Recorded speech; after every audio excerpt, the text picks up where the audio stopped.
आज हम लोग अभी हमारे गुरु वर्ग नित्य लीला प्रविष्ट श्री श्रीमद मधुसूदन दास बाबा जी महाराज, जिनका आज शुभ तिरोभाव तिथि है, और साथ ही साथ में शिला प्रभुपाद जी के चरण आश्रित शिला भक्ति जीवन जनार्दन गोस्वामी महाराज, आज उनका शुभ आविर्भाव तिथि है। इन्हीं की कुछ महिमा श्रवण कीर्तन करने के उद्देश्य से हम लोग अभी एक साथ बैठे उपस्थित हुए। प्राय 6 दिन पहले ही हम लोगों ने शिला भक्ति जीवन जनार्दन गोस्वामी महाराज जी का तिरोभाव तिथि पालन किया था, और हमारे गुरुदेव ने उनके विषय में जो महिमा गान की थी, उसी को ही हम लोगों ने श्री भागवत पत्रिका में से उसको हम लोगों ने श्रवण किया था। आज पुनः उसको और आगे हम लोग अच्छे से श्रवण करेंगे। पहले शिला मधुसूदन दास बाबा जी महाराज ये श्री सूर्य कुंड पर निवास करते थे। ब्रज मंडल के अंतर्गत एक स्थान है जिसको कहते हैं सूर्य कुंड। उसी सूर्य कुंड में श्रीमती राधा रानी अपनी सखियों के साथ में नित्य प्रति उपस्थित होकर के कृष्ण रूपी सूर्य की आराधना करती थी। इसीलिए स्थान का नाम ही क्या पड़ गया? सूर्य कुंड। वहीं पर ही सूर्य नारायण के रूप में श्री कृष्ण के दर्शन होते हैं। उसी स्थान पर ही शिला मधुसूदन दास बाबा जी महाराज अधिक समय निवास करते थे, और हमारे गुरु परंपरा के अंतर्गत जो सबसे पहला चित्र हम लोग देखते हैं शिला जगन्नाथ दास बाबा जी महाराज जी का, एक ओर से पहला, नहीं तो दूसरी ओर से अगर देखेंगे तो फिर अंतिम वाला। जगन्नाथ दास बाबा जी महाराज, उन्होंने शिला भक्त मधुसूदन गोस्वामी महाराज जी से बाबा जी वेश लिया था, इसलिए उनके वो वेश प्रदाता गुरु जगन्नाथ दास बाबा जी महाराज जी का उनसे वेश हुआ था। वेश होना मतलब सन्यास के वस्त्र इत्यादि, जैसे उस जो बाबा जी पहनते थे उस तरह का वेश जो है उनसे लिया था, इसलिए वो उनके वेश गुरु। शिला गुरुदेव इनके विषय में एक कथा श्रवण कराते थे। अधिक तो उनके विषय में नहीं पता है, किंतु हमारे गुरुदेव एक बात सुनाते थे कि ये ब्रज के बहुत प्रसिद्ध संत पुरुष, ब्रज रस रसिक, अर्थात ये केवल ज्ञानी व्यक्ति नहीं थे, ये रसिक थे। ज्ञानी क्या होता है? जिसको बहुत सारे शास्त्रों की बातों का ज्ञान होता है। और रसिक किसको कहते हैं? जो उस ज्ञान को अपने जीवन में उतार करके जो विज्ञान को प्राप्त करता है, अर्थात अनुभव सहित ज्ञान, उसको कहते हैं विज्ञान। ज्ञान नॉलेज, और विज्ञान knowledge with experience, with realization. तो इसलिए इनको विज्ञान की ये विज्ञान जिसको हो जाता है, अनुभव जिसको हो जाता है, उस ब्रज की लीला का, उसमें जिनका प्रवेश हो जाता है, उसको क्या कहते हैं? ये रसिक। ये रस की बातों को जानते हैं, रस का इन्होंने आस्वादन किया है और ये रस का वितरण कर सकते हैं, इसलिए उनको कहते हैं रसिक। तो गुरुदेव कहते थे मधुसूदन दास बाबा जी महाराज जो हैं ये रसिक वैष्णव। इसलिए जगन्नाथ दास बाबा जी महाराज जो बहुत श्रेष्ठ भक्त, उन्होंने इनसे वेश स्वीकार किया था। एक समय श्री मधुसूदन दास बाबा जी महाराज वो सूर्य कुंड पर बैठ करके भजन कर रहे थे और बहुत सारे लोग निकट में आकर के बैठे हुए। बाबा जी महाराज जी का कीर्तन कथा करने का समय, सभी आकर के उपस्थित हो गए, किंतु बाबा जी महाराज आज कथा कीर्तन प्रारंभ नहीं कर रहे। ऐसी अवस्था में बैठे हुए हैं कि उनको बाहर का कोई सुध बुध नहीं रहा। वो अपने आप में किसी चीज में निमग्न है और देखते ही देखते कुछ समय के बाद में, वो तो कब से ऐसे बैठे थे, किंतु देखते ही देखते उनके सारे जो अंग प्रत्यंग वस्त्र, उनमें रंग और गुलाल इत्यादि जो है वो अपनी आप से दिखाई देने लग पड़ा। सारे लोग देख करके आश्चर्यचकित होते जा रहे कि ये बाबा जी महाराज जी के मुख के ऊपर, उनके हाथों के ऊपर, उनके चरणों और टांगों के ऊपर ये सारा रंग जो है, होली का रंग जैसे होता है, गुलाल, केशों में गुलाल आ गया, रंग जैसे पिचकारी से कोई छोड़ रहा हो, अलग अलग तरह के रंग जो हैं सारे उनके वस्त्रों के ऊपर, अंगों के ऊपर प्रकटित होने लगे। करते ही करते उन्होंने, जब सबने इस प्रकार से देखा तो उनके आश्चर्य की सीमा नहीं रही। हुआ क्या था? बाबा जी महाराज बाहरी शरीर में तो यहाँ पर बैठे हुए थे सूर्य कुंड पे। जो बाहरी शरीर, इसको बोलते हैं यथावस्थित देह। ऐसे वाली देह जो भगवान ने साधन भजन करने के लिए प्रदान कर दी, इस देह के द्वारा तो यहीं पर ही बैठे हुए थे, किंतु दूसरी वाली जो उनकी देह है, दूसरी देह का नाम क्या होता है? सिद्ध देह अथवा अंतश्चिंतित देह। सिद्ध देह मतलब जो भगवान ने गठन के समय में देह प्रदान की थी, उनकी वो सिद्ध देह। अंतश्चिंतित देह मतलब जिसको सब समय के लिए, जिस देह की भावना करके ब्रज में सेवा की जाती है, उसको बोलते हैं अंतश्चिंतित देह।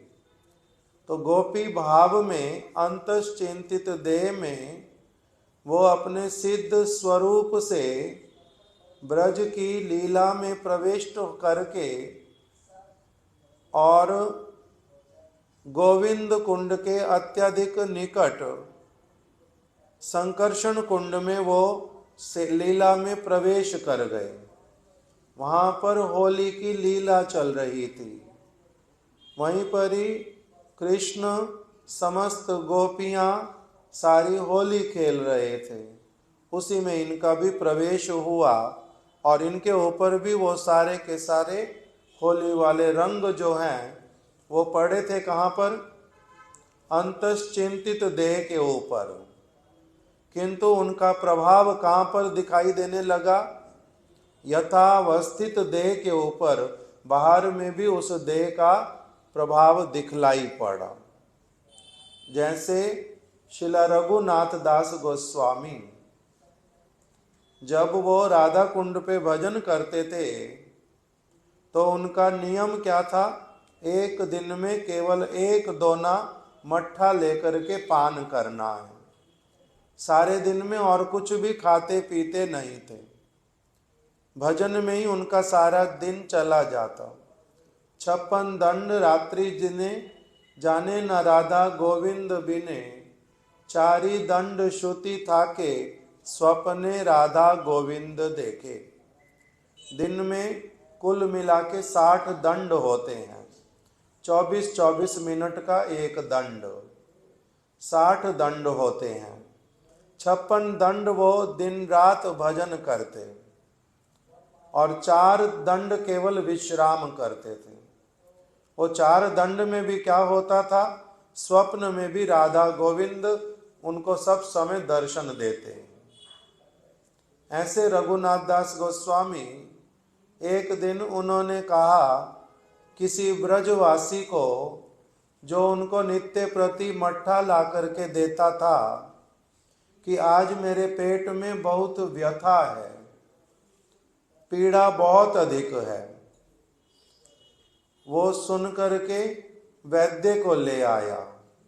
कुछ ब्रजवासी जो रघुनाथ दास गोस्वामी के पास प्रतिदिन आते थे, वो सारे भी इकट्ठे हो गए कि बाबा जी महाराज के पेट में दर्द हुआ, बाबा जी महाराज के पेट में दर्द हुआ। सारे लोग आ गए। वैद्य ने उनकी नाड़ी को पकड़ करके क्या कहा? वैद्य ने नाड़ी को पकड़ के कहा कि ये बाबा जी महाराज रघुनाथ दास बाबा जी ने खीर खा ली है, बहुत अधिक खीर बहुत अधिक खा ली है, इसलिए इनके पेट में दर्द हो रहा है।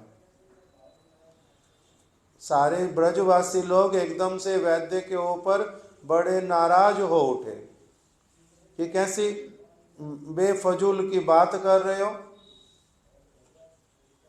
ये बाबा जी महाराज कितने सालों से यहाँ पर रहता है, राधा कुंड पे एक दोना मट्ठा छोड़ करके कभी कुछ लेता ही नहीं है, अपने स्थान से बाहर तक जाता नहीं है, और इसके लिए तुम क्या कह रहे हो कि इसने बहुत अधिक खीर खा ली है। इस प्रकार का प्रलाप मत करना फालतू में। तो उन्होंने कहा कि भाई नाड़ी जो बोलती है, मैंने तो केवल वही बोला है। इन्होंने खाया नहीं खाया, ये कभी खाते हैं नहीं खाते, ये तो मेरे को पता ही नहीं है।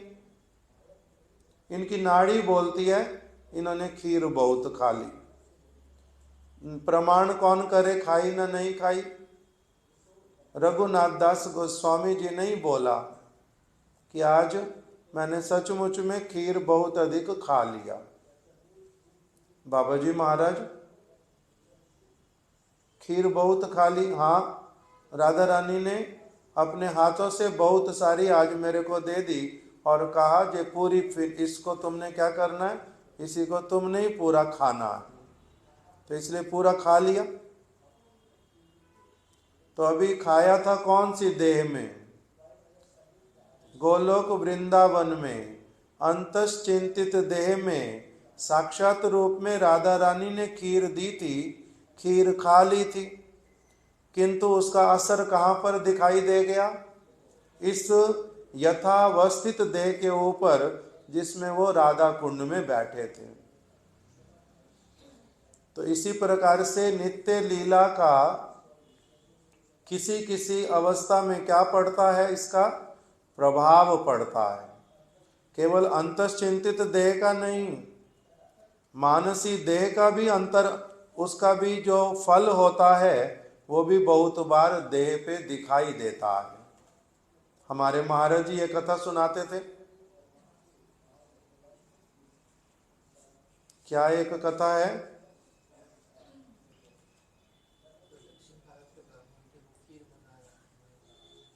एक तो है कि एक वैष्णव वो बाहरी देह में चूल्हा जला करके तवे के ऊपर रोटी बनाएंगे और उसी समय दूसरी तरफ उनका मन जो है वो भगवान की ओर लगने लगा। यहाँ पर तवे के ऊपर पानी डाला थोड़ा सा देखने के लिए जो कितना गर्म हुआ, हाथ से हटाएंगे हाथ वहीं रह गया, हाथ जल गया, पता ही चला नहीं। बहुत देर के बाद में जो है देखा कि ओ मेरे तो हाथ में ये जलने लग गया, पहले पता चला नहीं।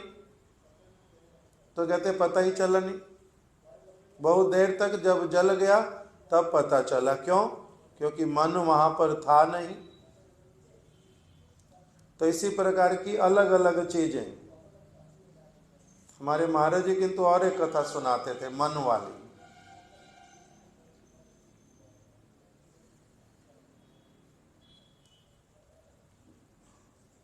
अभी एकदम से स्मरण नहीं आती, जैसे आएगी फिर बताऊंगा। तो मधुसूदन दास बाबा जी महाराज जिनका आज तिथि, उनका क्या बताया कि बैठे हुए थे सूर्य कुंड पे और भजन करते करते इतना आविष्ट हो गए, वो अपनी अंतश्चिंतित देह से, सिद्ध स्वरूप से, अपने आत्म तत्व से वो पहुंच गए ब्रज में। होली खेली, होली के सारे रंग जो उनके ऊपर पड़े वो सारे उनकी इस देह पर भी बाहरी रूप में दिखाई देने लगे। बाद में उसको बहुत हटाया, जब स्वस्थ हो गए, बाहरी दशा में आ गए, उस समय वस्त्रों से, अपने अंगों से वो गुलाल और रंग हटाने लगे।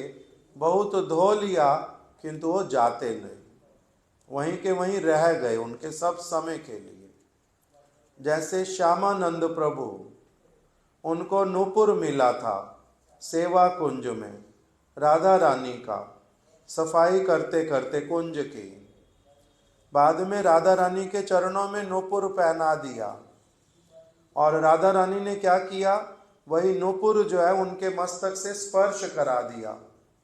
जैसे ही अपने नूपुर को राधा रानी ने स्पर्श कराया तो श्यामानंद जी का जो है वो एक तिलक बन गया मस्तक के ऊपर, उसका नाम ही पड़ गया नूपुर तिलक। नूपुर मतलब पायल। नूपुर जैसा जिस जगह से राधा रानी ने अपने चरण को उनके मस्तक पर स्पर्श कराया, वो नूपुर का जैसा वाला आकार था, वही आकार इनके मस्तक के ऊपर तिलक के रूप में छप गया सब समय के लिए। बाद में जीव गोस्वामी जी के पास आए, प्रणाम किया, तिलक दिखाई देता है अलग प्रकार का। जीव गोस्वामी जी ने समझ लिया, पूछ लिया, नूपुर जिनका था पहना दिया, पहना दिया। राधा रानी का नूपुर था, हाँ राधा रानी का नूपुर था, उनको पहना दिया।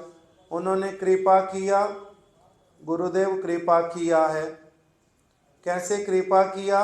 उन्होंने अपने चरण को नूपुर के साथ में मस्तक से मेरे स्पर्श करवा दिया। अच्छा, तो ये चिन्ह वही वाला है? तो हाँ गुरुदेव, चिन्ह वही वाला है। अच्छा, इसको ये कुछ लोग साथ में बैठे हैं, इनके सामने ही सामने अच्छी तरह से बार बार धो करके दिखाओ तो मुख को धो लिया। इसको रज लेकर के अच्छे से रगड़ करके इसको उतार करके दिखाओ तो उन्होंने रज लिया, बार बार उसको रगड़ा पूरी तरह से मुख के ऊपर, फिर पानी डाला, फिर से रज को रगड़ा, फिर पानी डाला। जितनी बार रगड़ते हैं, जितनी बार पानी डालते हैं, वो चिन्ह जो है हटता नहीं और गाढ़ा हो जाता है। तो उसी से जीव गोस्वामी जी ने सब लोगों को दिखा दिया, जे देखो इनका जो ये चिन्ह है ना, ये हाथ से बनाया गया, किसी मनुष्य के द्वारा बनाया गया नहीं है, ये कुछ और है। तो इस प्रकार से राधा रानी ने उनके कौन से शरीर को स्पर्श किया होगा? अंतश्चिंतित देह को। उनकी इस देह में भी वही सारा का सारा चिन्ह जो है बाहर में आ गया। तो इसी प्रकार से श्री मधुसूदन दास बाबा जी महाराज, आज जिनका शुभ तिरोभाव तिथि, उनके जीवन में भी इस प्रकार का लीला प्रकटित हुआ था। सूर्य कुंड निवासी श्री मधुसूदन दास बाबा जी महाराज होली के रंग जिस दिन से उनके वस्त्रों के ऊपर, अंगों के ऊपर आ गए, धोने से भी कभी गए नहीं। इसीलिए गुरुदेव उनको बोलते थे, ये ऐसे वाले ब्रज के प्रसिद्ध रसिक वैष्णव जन। जगन्नाथ दास बाबा जी महाराज जी ने इन्हीं से ही क्या किया था? वेश ग्रहण किया था। शिला मधुसूदन दास बाबा जी महाराज की जय। हम लोगों को उनके विषय में और अधिक कुछ नहीं पता, यही गुरुदेव से सुना हुआ उनके विषय में, इसी से ही उनके श्री चरण कमलों में कुछ पुष्पांजलि प्रदान की। दूसरा आज तिथि किसकी है? शिला भक्ति जीवन जनार्दन गोस्वामी महाराज जी की। ये शिला प्रभुपाद जी के निज जन। इनके विषय में हमने 6 दिन पहले भी कुछ कथा श्रवण की थी। उनका कुछ महिमा बताया था। हमारे गुरुदेव के साथ में शिला भक्ति वेदांत नारायण गोस्वामी महाराज जी के साथ, और हमारे बड़े गुरुदेव शिला भक्ति वेदांत वामन गोस्वामी महाराज जी के साथ, और हमारे परम गुरुदेव शिला भक्ति प्रज्ञान केशव गोस्वामी महाराज जी के साथ, इनके बड़े घनिष्ठ संबंध थे। हमारे परम गुरुदेव को यद्यपि उनके गुरु भाई हैं, किंतु आयु में भी उनसे बहुत छोटे, मठवास में भी बाद में आए थे, इसीलिए उनको अपना शिक्षा गुरु मानते थे और गुरु के समान उनका सम्मान करते थे, बड़ा आदर करते थे। हमारे परम गुरुदेव के साथ में ये प्रत्येक वर्ष नवद्वीप धाम की परिक्रमा करते थे, भक्तों को अपने साथ ले आते थे, परम गुरुदेव के साथ में रह जाते थे और नवद्वीप में उनके साथ में ही परिक्रमा करते थे। बीच बीच में परम गुरुदेव इनको कथा बोलने के लिए देते थे। हमारे गुरुदेव ने इनको 1947 से देखा था। हमारे गुरुदेव ने पहली परिक्रमा की थी नवद्वीप धाम की 1947 में। उसी दिन से इनको अपने सामने देखा था, इसलिए इनके साथ में बड़ा अच्छा संबंध था। दूसरा, इनके स्थान पर हमारे परम गुरुदेव गए थे। ये तो प्रत्येक वर्ष आते ही थे नवद्वीप परिक्रमा में। जब ब्रजमंडल परिक्रमा होती थी उसमें भी अवश्य ही अपने आप आ जाते थे।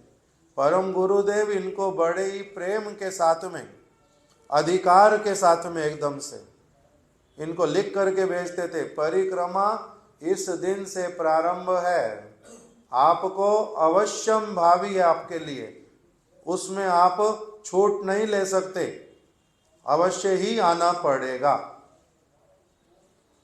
और ये सेवा कार्य संभालना पड़ेगा।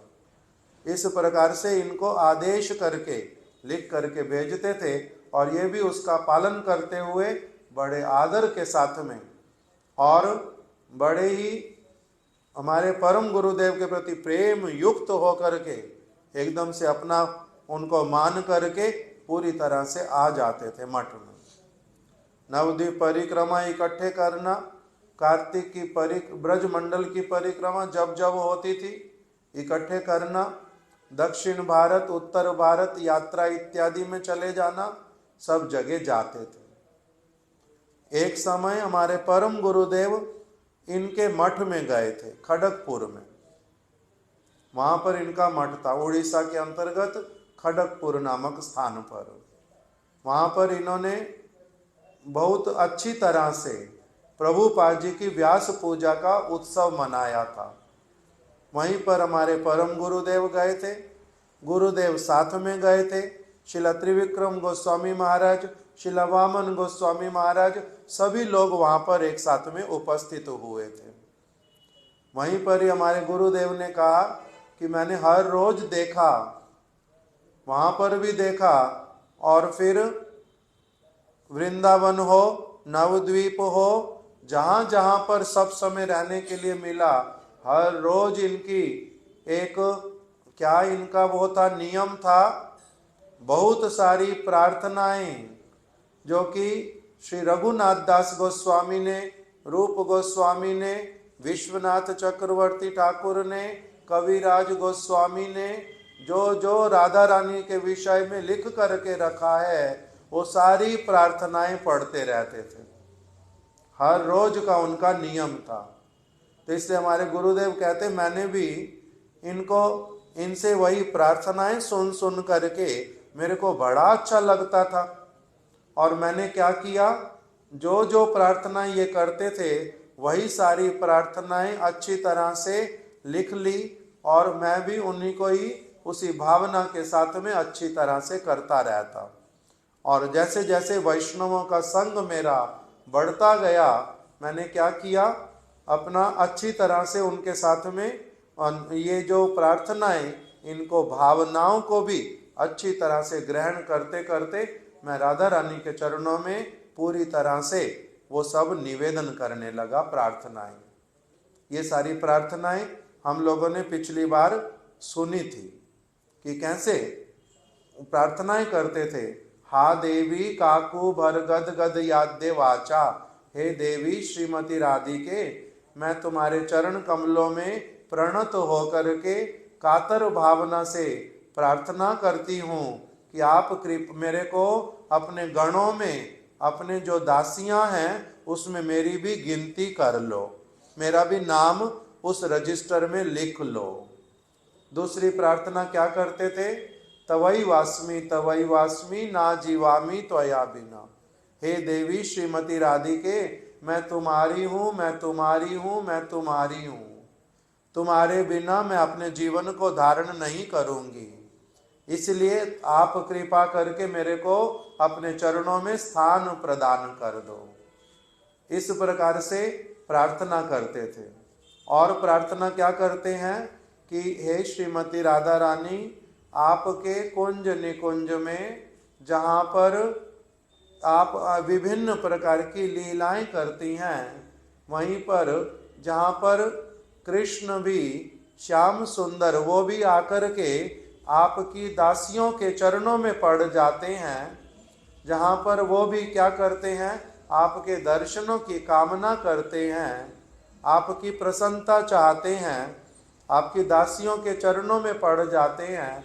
उस कुंज की जहाँ पर कृष्ण ऐसे करते हैं, जहाँ पर आप भीतर में होती हैं, जहाँ सखियाँ सारी आपकी सेवाएं करती हैं, ऐसे कुंज की मैं एक झाड़ू बन जाऊं, झाड़ू देने वाली बन जाऊं, इस प्रकार की प्रार्थनाएं करते थे।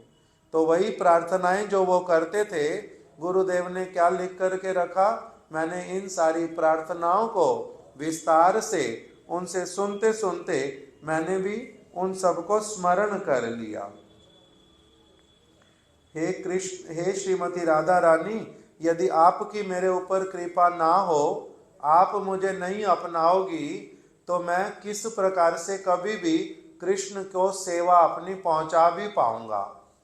मेरा कृष्ण का सेवा करना बेकार चला जाएगा, उनको प्रसन्न नहीं कर पाएगा, मेरा ब्रज में रहना भी विफल हो जाएगा। ब्रज में रहने का लाभ क्या होगा यदि आप कृपा नहीं करो। आपकी कृपा से मेरे को अच्छे से समझ आएगा ब्रज की सारी चीजों को कृष्ण की सेवा में कैसे लगाना है। इसलिए मेरा जीवन धारण करना, कृष्ण की कृपा प्राप्त करना, ब्रज में वास करना, ये वास्तविक रूप में तभी सफल होगा जब आप मेरे ऊपर कृपा करोगी। इस प्रकार से कृपा करते थे और प्रार्थना करते थे। और क्या प्रार्थना करते थे कि मैं राधा रानी के स्मरामि भजामि राधाम अरविंद नेत्राम, जिनके कमल के समान नेत्र हैं उन श्रीमती राधा रानी को मैं स्मरण भजन करता हूँ, उनकी मधुर मुस्कान वाले मुख को मैं स्मरण करता हूँ। वो जो करुणा करने वाली श्रीमती राधिका, मैं उनके चरणों में प्रणाम करता हूँ। उनके अतिरिक्त मेरी और कोई गति नहीं है, मेरी कामना वही पूर्ण कर सकती हैं। इस प्रकार की प्रार्थना करते थे कि हे श्रीमती राधिके, आपका किस प्रकार का प्रभाव है। आपको देखने मात्र से श्री कृष्ण जो हैं वो अपनी सुध बुध खो बैठते हैं, इतना आनंद में निमग्न हो जाते हैं, कब उनके हाथ से उनकी वंशी गिर जाती है उनको पता नहीं चलता। उनके मुकुट जो है वो मयूर का मुकुट, वो भी आपके चरणों में गिर जाता है, उनको पता नहीं चलता। वो अपने मुकुट को, अपनी वंशी को आपके चरणों में न्योछावर करके आपके चरणों में वंदना करते हैं। ऐसी श्रीमती राधिके, मेरे को आपके चरणों की कृपा कब प्राप्त होएगी। तो ऐसे ऐसे वो हमारे गुरुदेव कहते थे कि वो वास्तविक रूप में राधा रानी के शुद्ध भक्त थे। वो वास्तविक रूप में गौड़िया वैष्णव जो राधा जी के अनुगत्य में कृष्ण की सेवा करते हैं, वैसे वाले वो वैष्णव थे। वो कौन से वैष्णव थे? वो वैष्णव थे रूपानुग। रूपानुग का गुरुदेव ने क्या बताया था? हम लोगों ने इसको पिछली बार सुना था कि राधा जी की कृष्ण के ब्रज में जो सखियां हैं, माधुर्य रस में वो 100 करोड़ गोपियां हैं। उन 100 करोड़ गोपियों में से 3 प्रकार के उनमें भावनाएं होती हैं। एक की भावना होती है, एक प्रकार की गोपियां हैं, उनको कहते सम स्नेहा, जिनका राधा और कृष्ण के प्रति समान समान प्रेम है, स्नेह है। और दूसरी हैं जिनको क्या कहते हैं? कृष्ण स्नेहा अधिका, जिनके हृदय में कृष्ण के प्रति थोड़ा अधिक स्नेह है और राधा रानी के प्रति थोड़ा कम है। उनका नाम हो जाता है कृष्ण स्नेहाधिका। और कुछ कुछ गोपियां हैं जिनका जो कौन है? राधा स्नेहाधिका, जिनके हृदय में राधा रानी के प्रति अधिक स्नेह होता है। तो जो रूप मंजरी हैं वो कौन सी वाली दासी हैं? राधा स्नेहाधिका। ऐसी गोपी हैं जिनके हृदय में राधा रानी के प्रति बहुत अधिक स्नेह है। तो ये जो शिला भक्ति जीवन जनार्दन गोस्वामी महाराज, ये उनके उस प्रकार का भजन करते थे, उनके अनुगत्य में भजन करते थे, राधा स्नेहाधिका होकर के भजन करते थे। इसलिए इनको गुरुदेव बोलते थे ये कौन है? ये रूपानुग वैष्णव हैं। जैसा रूप गोस्वामी जी जिस प्रकार की शिक्षा देते थे, दी है उन्होंने, अपनी भावनाओं को बताया है, उसी भावनाओं के साथ में ये भजन करते थे। ये भी हम लोगों ने पिछली बार सारा कुछ सुना था। उसके बीच में गुरुदेव ने बताया कि इनके आश्रम में बहुत सारी गैयाएं ये रखते थे खड़गपुर में, और वो गैयाएं जो हैं वो इनके प्रति बड़ा स्नेह रखती थी। ये भी उनकी बड़ी केयर करते थे। उनके यहाँ पर आश्रम में नियम था, सारी गैयाएं मंगल आरती में, दोपहर की भोग आरती में और संध्या की आरती में, तीनों आरतियों में सारी गैयाएं ठाकुर जी के सामने आकर के खड़ी होती थी। और जब दोपहर के समय में खड़ी होती थी, उसके बाद में जब तक भोग निकलेगा ठाकुर जी का, उन सबको कुछ कुछ प्रसाद मिल जाएगा। उसके बाद में ही वो गैयाएं अपना गौशाला में जाती थी। हर रोज का नियम उनको ठाकुर जी का जो प्रसाद है वो अवश्य ही उनको प्रदान करते थे कि ये ठाकुर जी की सेवा के लिए दूध देती हैं, इसीलिए ठाकुर जी का प्रसाद ही इनको खाना चाहिए। इसलिए उन गैयाओं को हर रोज ठाकुर जी का प्रसाद खिलाते थे। उनका नियम बना के रखा था, वो सारी आकर के आरतियों में खड़ी होती थी गैयाएं। इसलिए इनका उन गैयाओं के प्रति बड़ा स्नेह था। इसलिए गुरुदेव उसके लिए लिख रहे हैं, प्राय 15 वर्ष पूर्व मैं और पूज्यपाद वामन महाराज, पूज्यपाद जनार्दन महाराज के अनुरोध से, विशेष अनुरोध से, उनके श्री गौरवाणी विनोद आश्रम में उनके साथ मिलने के लिए गए थे। उनकी वैष्णव सेवा की परिपाटी और आदर्श देखकर हम सब मुग्ध हो जाते थे। वैष्णवों की सेवा की परिपाटी है। आजकल हम लोग बहुत कुछ नहीं करते वैसे वाला। वैष्णवों की सेवा कैसे करनी होती है उसके लिए बोलते हैं भगवान से भी अधिक अच्छी तरह से। मद भक्त पूजाभ्याधिका, भगवान अपने मुख से कहते हैं मेरे भक्तों की पूजा मेरे से भी बहुत अधिक अच्छी तरह से करनी चाहिए। मद भक्त पूजाभ्याधिका, मेरे भक्तों की पूजा मेरी पूजा से श्रेष्ठ है। तो इसलिए ये लोग जानते थे कैसे वैष्णवों की सेवा करते हैं। उनका स्नेह प्राप्त करने की लालसा से उनकी प्रिय कालिंदी, गंगा, श्यामला आदि गौएं बरामदे में खड़ी रहती थी। वो अगर श्रीला जनार्दन गोस्वामी महाराज थोड़ी देर कर दें, कमरे से बाहर नहीं आए, तो गैयाएं एकदम से सारी आके बरामदे के, उनके कमरे के बाहर बरामदे में इधर उधर घूमने लगती थी कि आज महाराज जी आ क्यों नहीं रहे बाहर, आज महाराज जी बाहर क्यों नहीं आ रहे। इस प्रकार से गैयाएं उनसे स्नेह रखती थी। क्यों? क्योंकि वो गैयाओं का ध्यान रखते थे बड़ी अच्छी तरह से। वो कहते थे ये साधारण गैयाएं नहीं है। क्यों? क्योंकि जो गैया भगवान की सेवा में लगती है, जिनका दूध, वो गैया जो है वास्तविक रूप में पूजनीय है। और दूसरी गैयाएं जो हैं जो भगवान की सेवा में नहीं लगती, वो पशु, वो केवल पशु हैं। क्यों? क्योंकि उनका तो दूध भगवान की सेवा में नहीं लगा, वो भगवान की सेवा नहीं कर रही। जैसे मनुष्य जो भगवान की सेवा करेगा वो क्या बन जाएगा? भक्त। और जो भगवान की सेवा नहीं करेगा उसको क्या कहा गया? उसको कहा पशु। जो भगवान की सेवा में नहीं लगेगा, मनुष्य शरीर होने पर भी पशु कहलाता है। उसी तरह से गैया हो, कोई और प्राणी हो, जो भगवान की सेवा में नहीं लगता, उसको केवल पशु कहते, उसको गैया नहीं कहते। तो इसलिए कहते थे ये हमारी गायें हैं। क्यों? क्योंकि इनका दूध, इनका सारा कुछ गोबर वो भगवान की सेवा में लगता है। इसलिए इनका ये सेवक हैं, केवल बोल नहीं पाते। इसलिए उनको प्रसाद देना, उनका ध्यान रखना बड़ी अच्छी तरह से करते थे।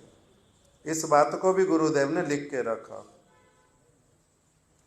और एक बात हम लोगों ने पिछली बार सुनी थी कि कैसे उन्होंने गुरुदेव को कहा कि मेरे को बताओ तो रूपानुगा और रागानुगा का अंतर।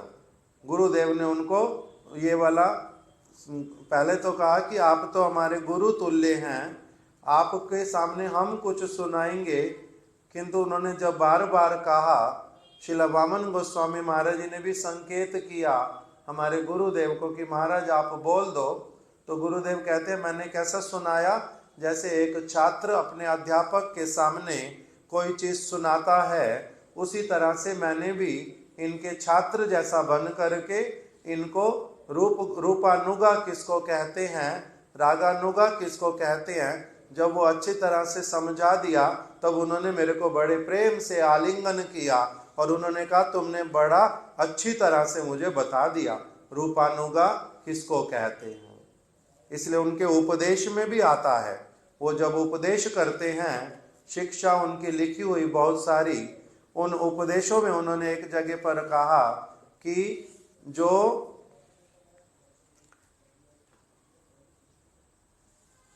श्रीमती, नहीं ये वाला नहीं, हाँ देखो क्या कह रहे हैं कि परम पुरुष श्री कृष्ण भक्ति होवा दुर्लभ। श्री कृष्ण के चरण कमलों में किसी की शुद्ध भक्ति होना दुर्लभ है, सबका नहीं होता। जैसे भगवान ने भगवद गीता में स्वयं कहा, मनुष्यानाम सहस्त्रेषु कश्चिद अपि धनंजया। हे अर्जुन, सैकड़ों सैकड़ों मनुष्यों में से कोई एक मेरा भजन करना चाहता है। दूसरी जगह पर उन्होंने कहा, क्या कहा, वासुदेवम सर्वम इदम सा महात्मा सुदुर्लभा बहुनाम जन्म नाम अंते ज्ञानवान माम प्रपद्यते। वासुदेवम सर्वम इदम सा महात्मा सुदुर्लभा। बहुत बहुत जन्मों के बाद में कोई व्यक्ति मेरे चरण कमलों की शरण लेता है। मैं वासुदेव वास्तविक रूप में सभी कारणों का कारण हूं, इस बात को वो अच्छे से अनुभव कर पाता है। वासुदेवम सर्वमिदम, जो ऐसा मान पाता है, सा महात्मा सुदुर्लभा, ऐसे वाला महात्मा जो है वो सुदुर्लभ है।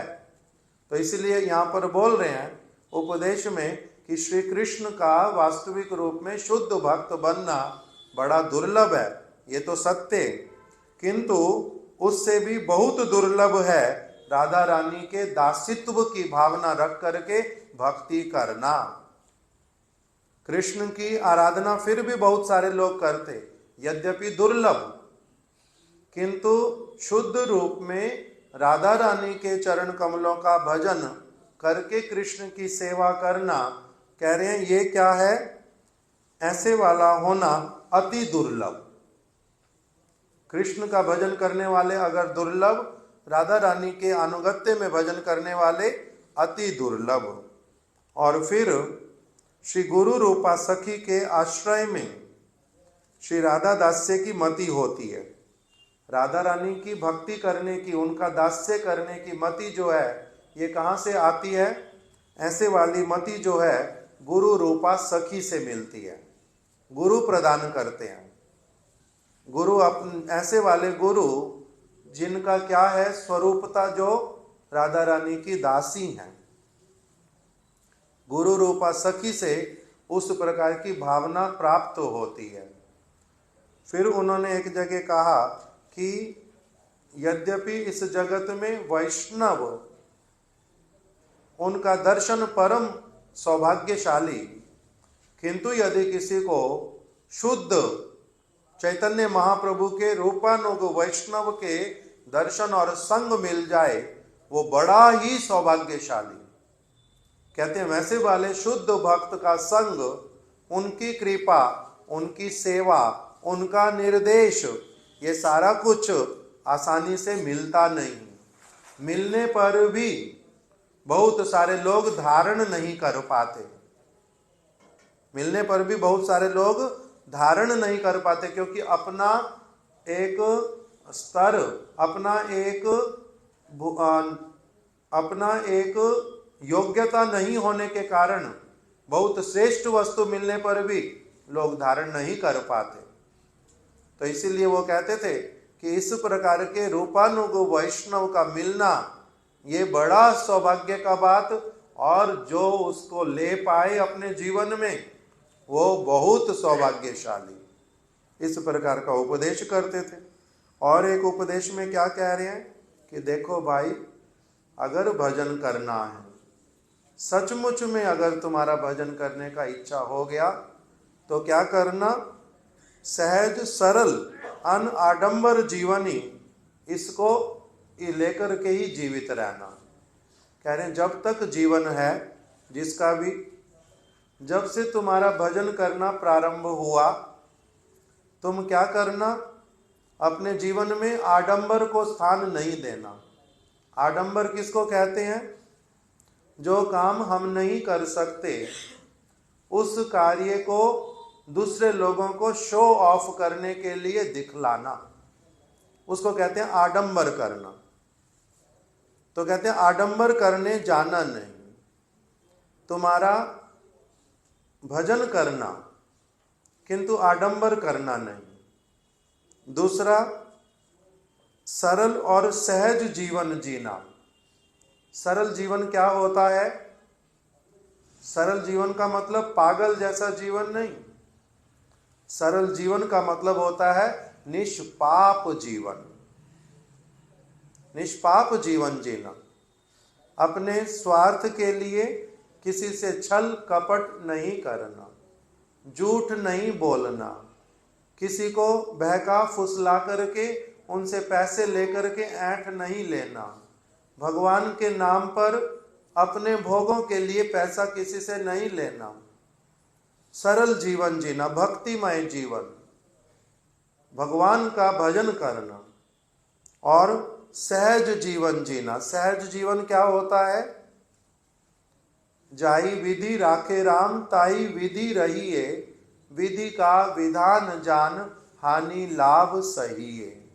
मुख में हो राम नाम, राम सेवा हाथ में, तू अकेला नहीं प्राणी, राम तेरे साथ में। इसको कहते हैं सहज जीवन।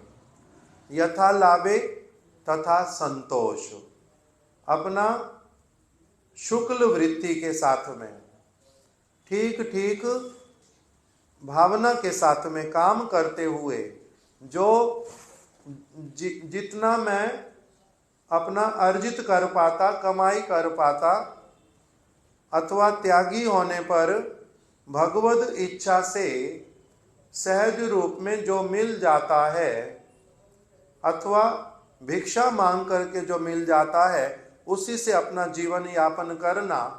जीवन निर्वाहे आने उद्वेग ना दीवे, अपने जीवन के निर्वाह के लिए किसी को भी उद्वेग मत देना।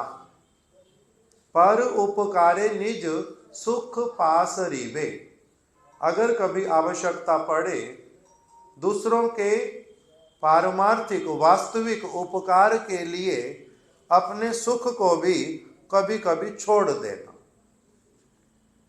इस प्रकार का जीवन जो है, इसको क्या कहते हैं? सहज सरल आडंबर रहित जीवन। तो कहते थे यदि भजन करना है, यही जीवन जो है भजन के अनुकूल है।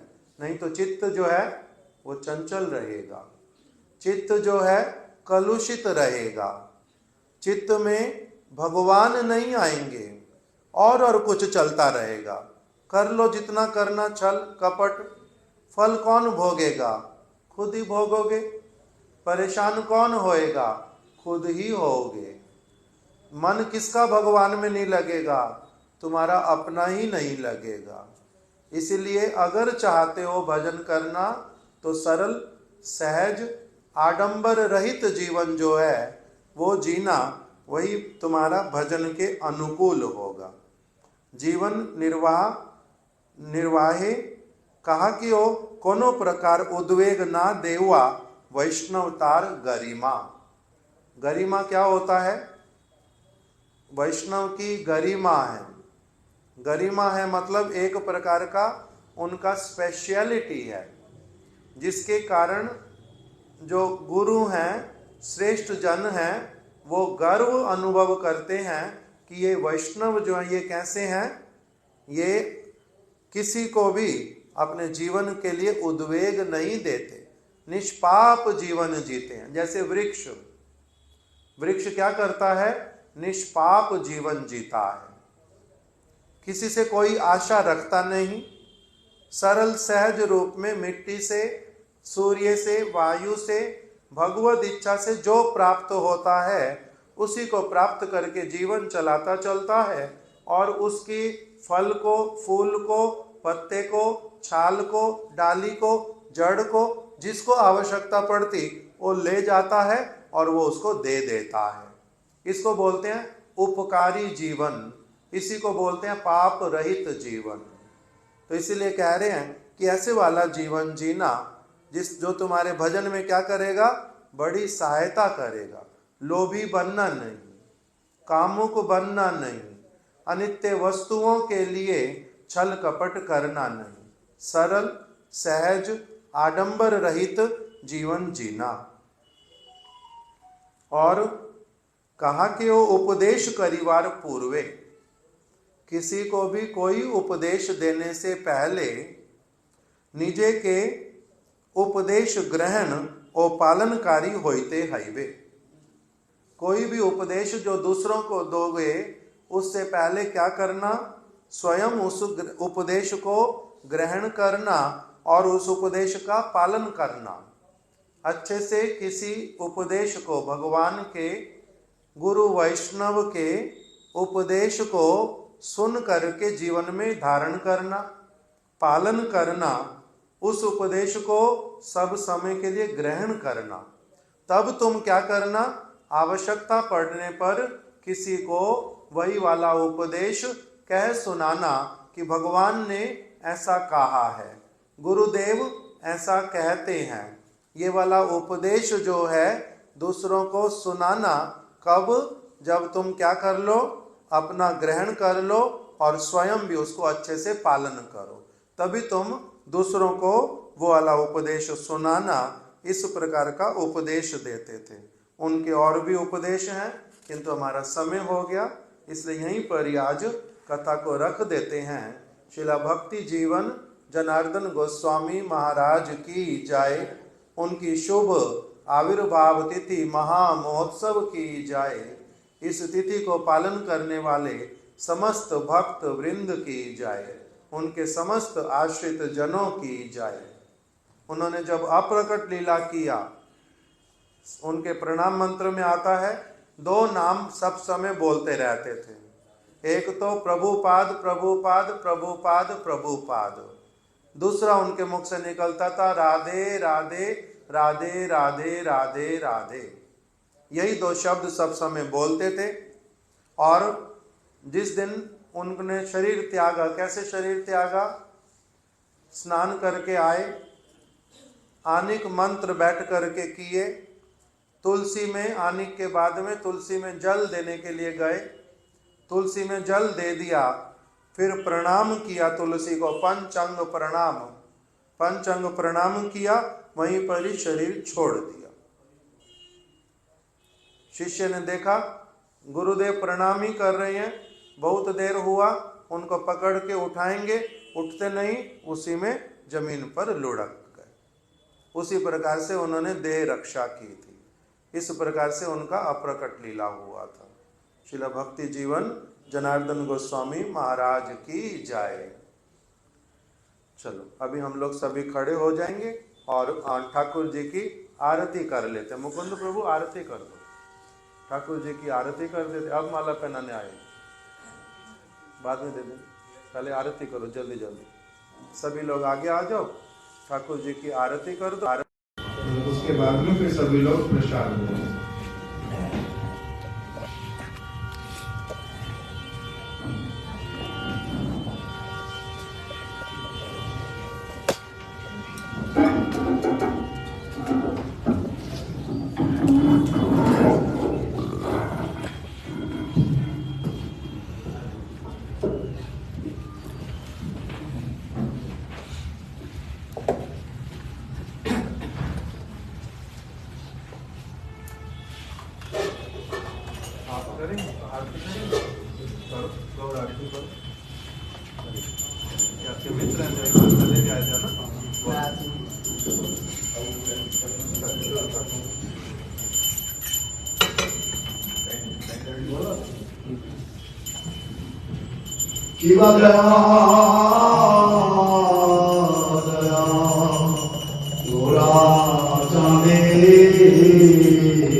तुलसी आरती बोलते ना, हम फटाफट कर लेंगे लोग। इधर आ लो, पर्दा लगा लो और तुलसी आरती कर लो। पर्दा लगा लो जल्दी, आप शुरू करो। तुलसी मारने को मदद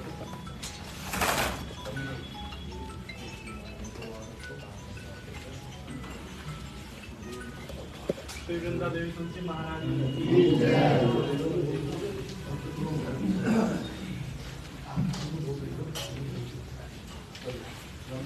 नमो नमो दुर्गा श्री कृष्ण तेरा श्री नमो नमो हरे राधा कृष्ण नित्य सेवा तेरा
महाराज की जय।